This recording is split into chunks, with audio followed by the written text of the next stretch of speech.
రాసులన్నీ ఏకరాశిగా నిలిచిపోయనే నీ జనుల ఎదుట.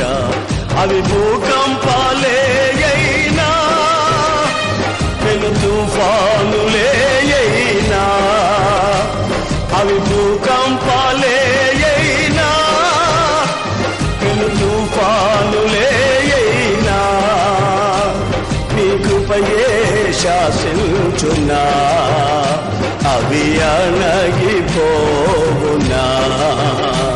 నీ కృపయే శాసించునా, అవి అణగిపోవునా. నీ కృప నాకు చాలును, నీ కృప లేనిది నే బ్రతుకలేను.